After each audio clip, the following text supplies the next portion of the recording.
हिंजिलिकाट block panchayat समिति गृह में पंचायत साधारण समिति बैठक अनुष्ठित।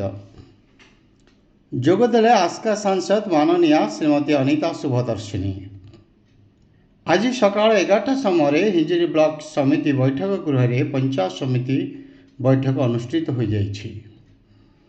आज समिति बैठक में आस्का सांसद माननीय श्रीमती अनिता शुभदर्शिनी पट्टनायक जोग देइथिले। ब्लॉक ऑफिस कार्यालय ठारे बहु संख्यार बीजेपी कार्यकर्ता एवं जनसाधारण उपस्थित रही उत्साह सह आसिका सांसद माननीय श्रीमती शुभदर्शिनी पट्टनायक स्वागत संबर्धना जणाइथिले। पर पंचायत समिति साधारण बैठक में उपस्थित रही समस्त सरपंच समिति सभ्य बीडीओ चेयरमैन एवं अन्यान्य अधिकारी माने फूलतोड़ा दे सांसद को स्वागत जणाइथिले। यापर माननीय सांसद अनिता शुभदर्शिनी पट्टनायक दीप प्रज्वलन कर आज समिति बैठक कार्यक्रम शुभारंभ करथिले।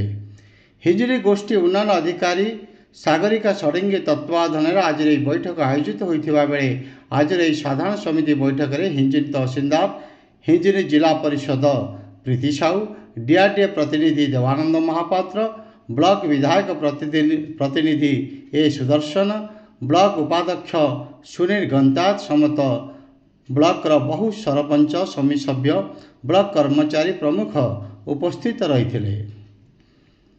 आज बैठक में साधारण लोक मानकर विभिन्न विकासमूलक कार्य को नहीं आलोचना कर दैनंदिन जनसाधारण विभिन्न समस्या लगी रही बेले आगामी दिन में जनसाधारण समस्त प्रकार सुबंदोबस्त और सुविधा किभली हो पारिबो ता उपरे आलोचना होइथिला।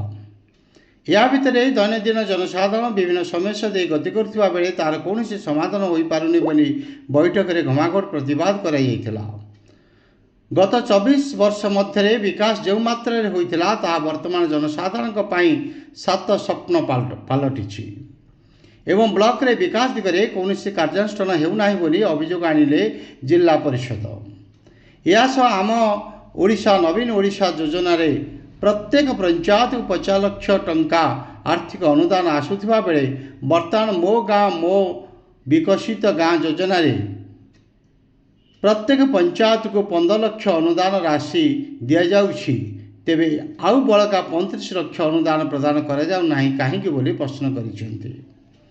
24 वर्षर सरकार और वर्तमान सरकार का विकास कार्य को नहीं बैठक में सरपंच एवं समिति सभ्य उभय मध्य हो हल्ला सह अनेक जुक्ति तर्क वाद विवाद लगी रही। शेष आस्का सांसद श्रीमती अनिता शुभदर्शिनी ओडिशा गंजाम जिलार विकास में कौन प्रकार असुविधा रही बोली प्रतिश्रुति देते ब्लॉकर विकास कार्य किभली भाव आगू नियाजिबो से विषय समस्त उपस्थित रही सरपंच समिति सभ्य और अधिकारी सह आलोचना करथिले। हिंजिलिकाटरू रवींद्र पाणिग्राही रिपोर्ट प्रेरणा न्यूज टुडे।